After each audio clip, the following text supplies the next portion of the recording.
करचरणकृतं वा कायजं कर्मजं वा श्रवणनयनजं वा मानसं वा पराधं विहितमविहितं वा सर्वमेतत्क्षमस्व। जय जय करुणाब्धे श्री महादेव शंभो।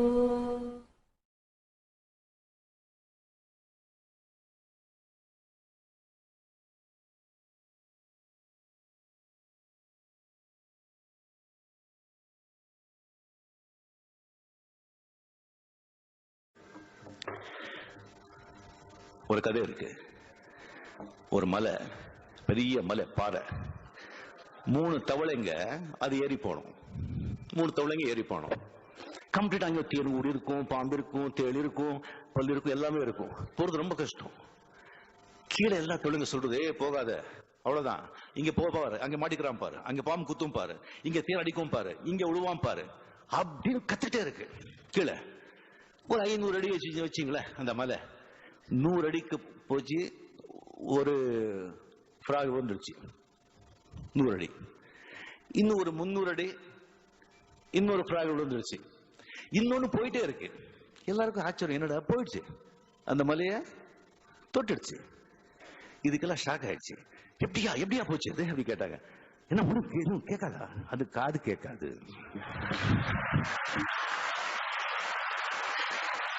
இது அந்த தவளை காது கேட்காது.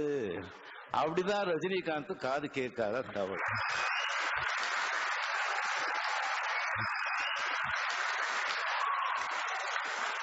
இது எனக்கு என்னமோ ஞானோதயம் நான் கண்டுபிடிச்சது கிடையாது. நான் பழகின பெரிய பெரிய மனிதர்கள் கிட்ட நான் கத்துக்கிட்டது. Sivaji sir, NTR sir, Rajkumar sir, இங்க உட்கார்ந்துருக்காங்க பாருங்க, கலைஞர் சார், அவங்க எல்லாம் பிராக்டிஸ் பண்ணிட்டு இருக்கிறது. எது எடுத்துக்கணுமோ அதை எடுத்துப்பாங்க, மிச்சது விட்டுடுவாங்க. போட்டாலும் சரி, தூற்றுனாலும் சரி. இல்லைன்னா அவ்வளவுதான், மனசு உடைஞ்சு முன்னுக்கு போக மாட்டோம். பினிஷ். பேசினவங்க பேசிட்டோம். வாழ்க்கையில சில சந்தர்ப்பங்கள்ல மனிதர்கள் மத்தியில பேச நம்ம செவடர்கள் ஆகணும். அப்போதான் நம்ம ஏதாவது சாதிக்க முடியும். இல்லைன்னா வாழ்க்கையை வீணா போயிடும். தேவனுக்கே மகிமை உண்டாவதாக. எந்த ஒரு கண்டுபிடிப்பும் கர்த்தருடைய சித்தமும் ஞானமும் இல்லாமல், அவருடைய திட்டமும் இல்லாமல் எந்த ஒரு மனிதனும் கண்டுபிடிக்கிறது இல்லை.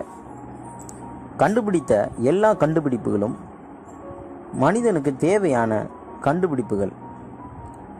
ஆனால் அதை மனிதர்கள் எப்படி பயன்படுத்துகிறோம் என்பதில் அதிக கவனம் தேவைப்படுகிறது. காரணம், எடுத்துக்காட்டுக்கு சொல்கிறேன். நாம் தினமும் சமையல் செய்வதற்கு பயன்படுத்தும் ஒரு பொருள், முக்கியமான ஒரு பொருள், கூர்மையான ஒரு பொருள், கத்தி. அந்த கத்தியை வச்சு காய்கறிகளை வெட்டி சுவையான உணவையும் சமைத்து சாப்பிடலாம். அதே கத்தியை வைத்து தீய செயல்களையும் செய்யலாம். அப்படியாக ஒரு பொருள் தேவன் நமக்கு தருகிறார் என்றால் அதை எப்படி பயன்படுத்த வேண்டும் என்ற முழு அதிகாரமும் நமக்கு தந்து விடுகிறார். அதை நல்லதுக்கு மட்டுமே பயன்படுத்துவது மிகவும் நல்லது. கர்த்தருடைய பார்வைக்கும் செம்மையானதாய் தோன்றும். நான் இன்று சொல்ல போகின்ற செய்தி, செல்போன் கண்டுபிடிப்பதற்கு முன்னர் தகவல் தொடர்பு மிகவும் பின்தங்கி இருந்தோம். மனிதன் செல்போன் கண்டுபிடித்த பிறகு அமெரிக்காவில் இருந்தாலும் கூட ஏதோ பக்கத்து வீட்டிலே இருப்பது போல பேசிக்கொள்கிறோம். ஆனால் இதையும் தாண்டி நிறைய தீய செயல்களும் செல்போனில் அதிகம். மேலே சொன்ன மாதிரியே ஒரு பொருளை எடுத்து விட்டால் நல்லது கெட்டது இந்த உலகத்திலேயே இயேசு கிறிஸ்துவின் பரிசுத்த ஆவியும் இருக்கிறது. தள்ளப்பட்ட தீய சக்தியான சாத்தானும் இந்த உலகத்திலே வாசம் செய்கிறான். ஒரு வசனத்தை காண்போம். ஆதியாகமம் 3ஆம் அதிகாரம் 22ஆம் வசனம். பின்பு தேவனாகிய கர்த்தர், இதோ மனுஷன் நன்மை தீமை அறியத்தக்கவனாய் நம்மில் ஒருவரை போல ஆனான். வசனம் என்ன சொல்றதுன்னா, நல்லா உங்களுக்கு புரிஞ்சிருக்கும். ஒரு மனிதன் தேவனுடைய ஞானத்தினால் ஒரு பொருளை மனிதனுக்கு உபயோகமுள்ளதான் கண்டுபிடிச்சிட்டான். இன்னொரு மனிதன் சாத்தானால் ஏவப்பட்டு அந்த பொருள் மூலமா பாவத்தை எப்படி கொண்டு வரலான்னு திட்டம் போடுறான். சாத்தானின் ஏவுதலினால் இப்போது இருக்கும் செல்ஃபோனில் ஆபாசம் நிறைந்து காணப்படுகிறது. ஆபாசம் செல்ஃபோனில் தேடவே வேண்டாம். ஒரு ஆப்பை யூஸ் பண்ணிவிட்டு அதை க்ளோஸ் பண்ணாலோ ஓப்பன் பண்ணாலோ அட்வர்டைஸ்மெண்ட்டு வருது. அதுலேயே ஆபாசம் நிறைந்த படங்கள் வருது. செல்ஃபோன் எப்படி தான் யூஸ் பண்ணுறது, அதிலிருந்து நம்ம எப்படி தான் தப்பிக்கிறது என்ன நீங்கள் கேட்குறது எனக்கு புரியுது. அதை பற்றி இப்போ பார்ப்போம். ரோட்டில் போயிட்டு இருக்கும்போது ஒரு வால் போஸ்டர், அசிங்கமாக வால் போஸ்டர் நீங்கள் பார்த்துட்டீங்க. அது கண்ணுக்கு எதாச்சியாக பட்டுருச்சு. அது தவறு கிடையாது. அந்த போஸ்டரை திரும்பவும் போன இடத்துலேருந்து திரும்பவும் வந்து அந்த போஸ்டரை பார்த்தோன்னு சொன்னால் அதுதான் பாவம். இதுதான் கர்த்தருடைய பார்வைக்கு பாவமாக தோன்றுகிறது. அதுபோல் சாத்தான் செல்ஃபோனில் இந்த மாதிரியான விஷயங்களை கொண்டு வரும்போது எதிர்பாராத விதமாக எல்லாரும் யூஸ் பண்ணும்போது வரதான் செய்யும். அதை பார்த்துட்டு அதோட விட்டுடணும். இல்லை அந்த படத்துக்குள்ளே என்ன இருக்குதுன்னு தேடி நீங்கள் போனீங்கன்னா இது நரகத்துக்கு உங்களை கொண்டு போயிடும். இது சாத்தானுடைய ஒரு வலை. சாத்தான் செல்ஃபோனில் வலையை விரித்து வச்சிருக்கிறான். அதில் நம்ம ஆத்துமாக்களை வீணாகாமல் பார்த்துக்கிறது நமக்கு முக்கியமான நோக்கம். சரி, அதுக்கப்புறமா என்னவெல்லாம் செய்யக்கூடாது என்பதை பார்ப்போம். தேவையில்லாத செல்ஃபோனில் பேசக்கூடாது. தேவையான காரியங்களை மட்டுமே பேசுறது ரொம்ப நல்லதுங்க. ஒரு பழைய காலத்தை எடுத்துக்கிட்டோன்னா இன்லேண்ட் லெட்டரில் என்ன விஷயம் எழுத வேண்டுமோ அதை மட்டும் தான் எழுத முடியும். தேவையில்லாத காரியங்களை எழுதவே முடியாது. காரணம் அவ்வளோதான், அதில் லிமிட் இருக்கும். ஆனால் இப்போ செல்ஃபோனில் எவ்வளோ வேணாலும் பேச முடியுது. அதனால் தேவையில்லாத வாதங்கள், தேவையில்லாத பேச்சுக்கள், அரட்டை பேச்சுக்கள், இதை தவிர்ப்பது ரொம்ப ரொம்ப நல்லதுங்க. அதுக்கப்புறம் வாலிப பிள்ளைங்க சினிமா சாங்ஸை அதிகமாக கேட்குறீங்க. தயவு செய்து உங்கள் செல்ஃபோனில் ஒரு சினிமா சாங்ஸ் கூட நீங்கள் கேட்கக்கூடாது. அதை கேட்குறது மிகவும் கர்த்தருக்கு அருவருப்பான ஒரு செயல். தயவு செய்து ஒரு சினிமா பாடல் கூட நீங்கள் அதில் வச்சிக்காதீங்க. அப்படி ரிங்டோனாக வச்சா கூட அது கிறிஸ்தவ பாடலாக இருக்கட்டும், இல்லைனா வேறு ஏதாவது ஒரு மியூசிக்காக இருக்கட்டும். யூடியூப் எடுத்துக்கிட்டிங்கன்னா நிறைய விஷயங்கள் அதில் நம்ம தகவலை தேடுறோம். நல்ல விஷயங்களும் அதில் கிடைக்குது, மிகவும் மோசமான விஷயங்களும் அதில் இருக்குது. அப்போது யூடியூப்பில் நம்ம சர்ச் பண்ணுறோன்னா முக்கியமான நல்ல தகவல்களை மட்டும் நம்ம பார்க்கறது மிகவும் நல்லது. ஃபேஸ்புக் நம்மளுடைய நேரத்தை அதிகமாக திருடுங்க.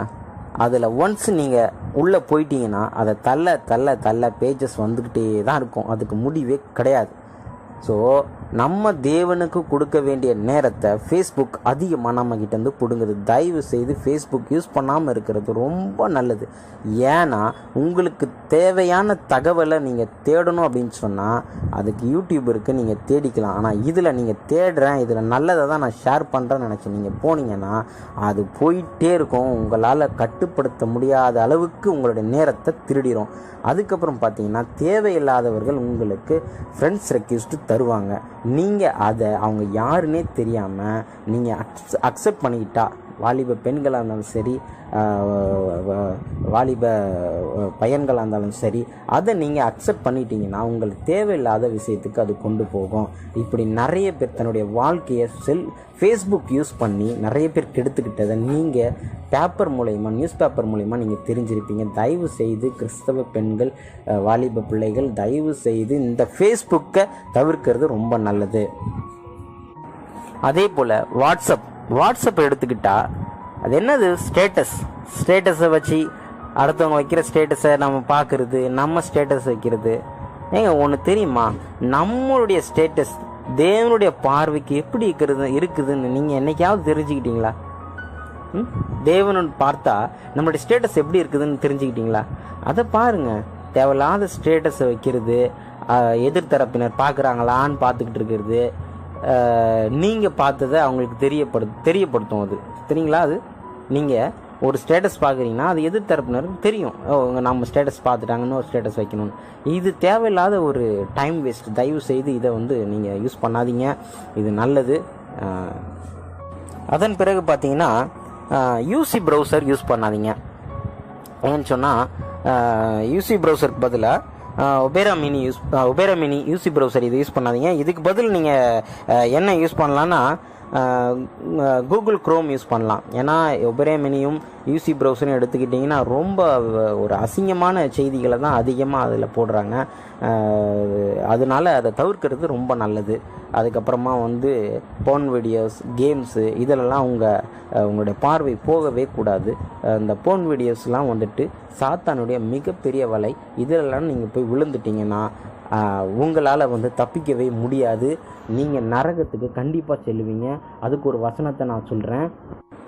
மத்தேயு 5ஆம் அதிகாரம் வசனம் 28, நான் உங்களுக்கு சொல்லுகிறேன், ஒரு ஸ்திரீயை இச்சையோடு பார்க்கிற எவனும் தன் இருதயத்தில் அவளுடைய விபச்சாரம் செய்தாயிற்று. பார்த்துக்கிட்டீங்களா?